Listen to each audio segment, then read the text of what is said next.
అనంత్ అంబానీ వివాహ వేడుకల్లో షారుఖ్ ఖాన్ రామ్ చరణ్ని ఘోరంగా అవమానించారని, అందువల్ల ఉపాసన షారుఖ్ ఖాన్ మీద సీరియస్గా ఉందంటూ కూడా ఒక వార్త ఇప్పుడు సోషల్ మీడియాలో చక్కర్లు కొడుతున్న నేపథ్యంలో ఈ అంశానికి సంబంధించి మనతో మాట్లాడేందుకు ప్రముఖ సినీ క్రిటిక్ దాసరి విజ్ఞాన్ మనతో ఉన్నారు. ఆయనతో మాట్లాడదు. విజ్ఞాన్ గారు నమస్తే అండి. నమస్తే. విజ్ఞాన్ గారు, అనంత్ అంబానీ వివాహ వేడుకల్లో షారుఖ్ ఖాన్ ఉద్దేశపూర్వకంగానే ఇడ్లీ వడ సాంబార్ అనే పిలుపుతో రామ్ చరణ్ని అవమానించారని, రామ్ చరణ్ని అవమానించడం పట్ల ఉపాసన షారుఖ్ ఖాన్ మీద చాలా సీరియస్గా ఉన్నారంటూ కూడా ఒక వార్త ఇప్పుడు సోషల్ మీడియాలో చక్కర్లు కొడుతూ ఉంది. ఆయన ఉద్దేశపూర్వకంగా పిలిచారా లేకపోతే వాళ్ళిద్దరి మధ్య ఉన్నటువంటి సాన్నిహిత్యంతో పిలిచారా తెలియదు, కానీ నెటిజన్లు మాత్రం ఈ వార్తని ట్రోల్ చేస్తూ ఉన్నారు. ఏంటి నిజంగా షారుఖ్ ఖాన్ మీద ఉపాసన గారు సీరియస్గా ఉన్నారా అంటే ఏం చెప్తారు? సో ఈ అసలు విషయానికి వస్తే నిన్నటి నుంచి చర్చ మనం పెడతానే ఉన్నాము. ఇప్పుడు అసలు విషయానికి వస్తే అనంత్ అంబానీ పెళ్లి వేడుకలకి బాలీవుడ్ నుంచి మహామహులందరినీ పిలిచాడు. అతిరథ మహారథులు, అలాగే ఇండియాలో ఉన్న టాప్ మోస్ట్ బిజినెస్ వాళ్ళందరినీ పిలిచాడు. అలాగే ఉపాసన కూడా ఆహ్వానం అందింది. ఆమె చీర కొంగు పట్టుకొని లింగు అనుకుంటూ వాళ్ళు ఆయన కూడా వచ్చాడు. కర్మగాలి ఆయన కూడా ఒక ఇండస్ట్రీలో ఓ హీరో, జస్ట్ ఉన్న 10 మంది 30 మంది హీరోలు ఆయన ఒకడు. ఇకపోతే ఆయనకు కొంచెం ఏదో 4-5 అభిమానులు ఉంటారు కదా, ఉన్నారు.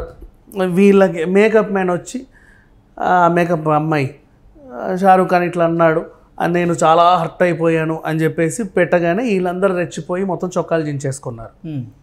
ఇక ఆ చిన్న ఇష్యూ అదంతే, అది వాళ్ళని వదిలే. ఇప్పుడు అనంత్ అంబానీ ఫ్యాన్స్, అంబానీ గారి అభిమానులు, నెక్స్ట్ షారూఖ్ ఖాన్ గారి అభిమానులు దేశవ్యాప్తంగా ఉంటారు. వీళ్ళకంటే మహా అయితే వాళ్ళ ఇంటి చుట్టుపక్కల 10 మంది, వాళ్ళ లాంగ్వేజ్కి తెలిసిన 10 మంది తప్ప ఎవడో ఉండడు, అవునా? ఇక్కడ వీళ్ళకి దేశవ్యాప్తంగా అభిమానులు, ప్రపంచవ్యాప్తంగా అభిమానులు ఉన్నారు.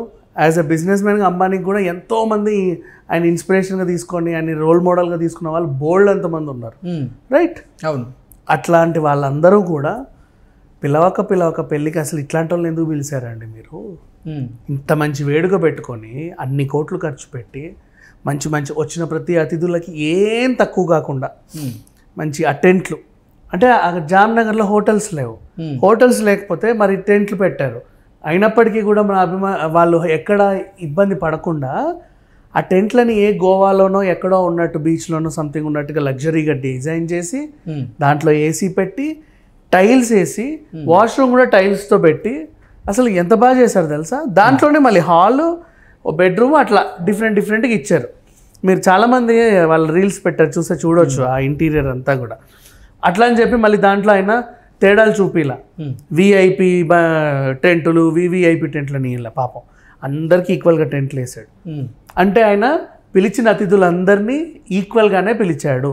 సో అంబానీకి షారూఖ్ ఖాన్ ఎలాగో ఉపాసన అలాగే, షారూఖ్ ఖాన్తో వచ్చిన వాళ్ళ ఆవిడ ఎలాగో ఉపాసనతో వచ్చినటువంటి ఆయన భర్త కూడా అంతే అంబానీకి, రైట్? ఓకే. ఇప్పుడు అంబానీ పిలిచినటువంటికి అంబానీ షారూఖ్ని పిలిచాడు, ఉపాసనని పిలిచాడు. షారూఖ్తో పాటు వచ్చినటువంటి వాళ్ళ ఫ్యామిలీ అయినా అంబానీకి ఒకటే, ఉపాసనతో పాటు వచ్చినటువంటి వాళ్ళ ఫ్యామిలీ అయినా అంబానీకి ఒకటే, ఈక్వల్గానే చూశాడు. సో అంబానీ అంత ఈక్విటీ ప్రదర్శించినప్పుడు వీళ్ళు ఏం చేశారు? ఒకరికొకరు కొట్టుకున్నారు. ఫర్ ఎగ్జాంపుల్ ఒకరికొకరు కొట్టుకున్నారు, ఆ ఈవెంట్కి వచ్చి కొట్టుకున్నారు. ఆ ఈవెంట్కి వచ్చి కొట్టుకున్నందుకు ఈ అబ్బాయిలు ఏమంటారు? ఇప్పుడు మీరు వాళ్ళని ఎందుకు పిలిచారండి? వాళ్ళకి అసలు కామన్ సెన్సే లేదు, వాళ్ళకి అసలు బేసిక్ సెన్స్ లేదు, ఎక్కడికి వచ్చి ఎలా బిహేవ్ చేయాలో వాళ్ళకి తెలియదు. అట్లాంటి వాళ్ళని ఇంకెప్పుడు పిలవమాకండి. సరే ఇదంతా ప్రీ వెడ్డింగ్ ఉంది కదా, దయచేసి అక్కడికి మాత్రం ఇట్లాంటి వాళ్ళని తీసుకురాకండి, మన పరువు పోతుంది అని చెప్పేసి వీళ్ళు అనుకుంటున్నారు. నెక్స్ట్, ఎందుకంటే అక్కడ అంత పెద్ద వేడికి వచ్చినప్పుడు నాకు ఏదో అయ్యింది, నేను అలిగి వెళ్తున్నాను అనడం చాలా తప్పు. అర్థం చేసుకోవాలి ఫస్ట్ అక్కడ ఏం జరిగింది అనేది. నెక్స్ట్, షారూఖ్ ఖాన్ గారి ఫ్యాన్స్. ఇక షారూఖ్ గారి ఫ్యాన్స్ గురించి మాట్లాడుకుంటే ఈయన అభిమానులకి అసలు ఆయన ఏం చేశాడు అనేది ఆయన క్లారిటీ ఉంది. ఆయన ఏం చేశాడు? వంగి నమస్కరించి ఆయనకు ఒక హోదా ఇచ్చాడు. ఇడ్లీ ఆయన సినిమాలో 1 2 का 4 ఆ సినిమాలో అద్భుతమైన డైలాగ్ ఉంటే, పెద్ద డైలాగ్ ఉంటే, ఆ డైలాగ్లో రజనీకాంత్ గారు ఉంటే, అట్లాంటి రజనీకాంత్ గారు కూడా వచ్చినటువంటి ఈవెంట్లో ఆయనతో పాటు ఈయనని సంబోధించి ఆ స్థాయి ఇచ్చాడు. మనకి ఫస్ట్ అది అర్థం చేసుకున్న అంత ఇదన్న ఉండాలిగా, అది లేదు. అది లేకపోవడం పాప షారుఖ్ తప్ప అలా అని చెప్పి దిగజారి నీ స్థాయికి తగ్గట్టుగా నిన్ను మెప్పించేటువంటి hey you super nice wow అనలేడు కదా ఆయన స్థాయికి తగ్గట్టు ఒక అద్భుతమైన విసుడు విసిరాడు, అందుకోలేకపోయాడు. కర్మ అది అంతే, కొన్ని జీవితాలు అంతే, మనం బాగు చేయలేం. సరే అయ్యింది. పోనీ అది అర్థం చేసుకోకపోగా, అర్థం చేసుకోవడానికి ప్రయత్నించకపోగా, అసలు మీరు ఏమన్నారు నాకు అర్థం కాలేదని ఒక మాట అన్నా కూడా బాగుండేది. ఇలా ఇలా ఇలా ఉండే అని వాళ్ళు ఎక్స్ప్లెయిన్ ఇచ్చుకునేవాడు. పోనీ నీకు అర్థం కాలేదు అని.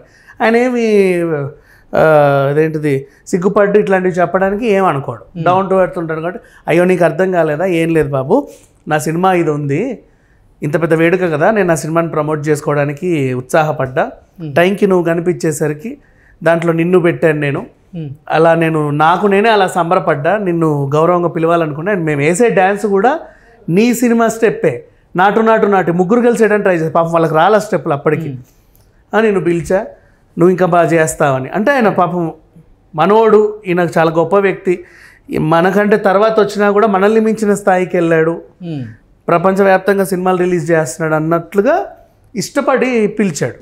ఓకే, ముద్దుగా. అది వీళ్ళకి అర్థం కాల. ఓకేనా, సరే అర్థం కాకపోతే అర్థం కాల, మనకు అంత అర్థం చేసుకునే మెదడులో లేకపోయే, అట్లీస్ట్ అడిగి తెలుసుకోవాలన్న ఇంగితం కూడా లేదు, అది కూడా లేదు. అడగకుండా, అర్థం చేసుకోకుండా, నువ్వు ఏదో అన్నావు, నువ్వు కావాలని అన్నావు, నన్ను కించపరచడానికి అన్నావు, నన్ను గిచ్చడానికి అన్నావు, నీ సంగతి చెప్తా ఉండు అని చెప్పేసి ఈవిడ పోస్ట్ పెట్టడం, పెట్టి పర్లేదులే పెట్టు, మాకు తెలియనట్టు పెట్టు అని చెప్పి వీళ్ళు అనడం. ఎవరు జబహాసన్ వీళ్ళకి తెలియకుండా పెడతదా, వీళ్ళకి తెలియకుండా పెడతదా చెప్పు. వీళ్ళనంతా ఆర్గనైజ్ కూడా తెలియకుండా అయితే తెలిసే పెట్టింది. పెట్టి పర్లేదు మేము చూసుకుంటాం, మేమేం తెలియనట్టు ఉంటాం, నువ్వు పెట్టేసే, మన ఫ్యాన్స్ ఉంటారుగా బాగా వేసుకుంటారు అని చెప్పేసి అనుకున్నారు. ఈ దద్దమ్మలకు కూడా ఏమీ తెలియదు కదా, ఎప్పుడెప్పుడు ఎవరిని రక్కుదామా అని మంచి ఇట్లా ఉంటారు రంకెలు వేసుకొని. సడన్గా ఒక పోస్ట్ కనబడ్డానే మీద పడి ఖర్చేస్తారు. వీళ్ళ పని, వీళ్ళ డ్యూటీ వీళ్ళు యథావిధిగా చేస్తూనే ఉన్నారు. సో ఇక్కడ షారుఖ్ అభిమానులు కానీ వీళ్ళు కానీ, ఒరే దద్దమ్మల్లారా ఇది కాదురా సంగతి, మీకు గౌరవాన్ని పెంచాడు రా అక్కడికి వచ్చి, మీ స్థాయి మీరు దిగజార్చుకొని వెళ్ళారు, నేను అలిగాను అని మూతి తిప్పుకొని. అక్కడ జరిగిందేం లేదు, అక్కడున్న మిమ్మల్ని ఇక్కడ పెట్టడానికి ప్రయత్నించాడు, మీరు మా స్థాయి అది కాదు, మేము ఇక్కడే ఉంటామని చెప్పేసి మీరు అట్నుంచి అట్టే వెళ్ళిపోయారు, ఇది జరిగింది.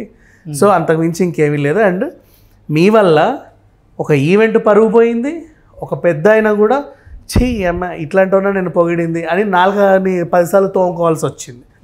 ఇది జరిగిందని చెప్పేసి వీళ్ళు క్లారిటీ ఇచ్చారు. ఇకపోతే వీళ్ళు ఏమనుకుంటారంటే షారుఖ్కి ఈవిడ మంచి చెంపదెబ్బ పెట్టినట్టు గట్టి సమాధానం ఇచ్చింది ఉపాసన అనుకుంటున్నారు, కానీ అక్కడ వాళ్ళు చెప్పుతో కొట్టి ఎలా కొట్టిన విషయం వీళ్ళకి అర్థం కావట్లేదు. అది జరిగింది. Okay, thank you so much. Thank you so much.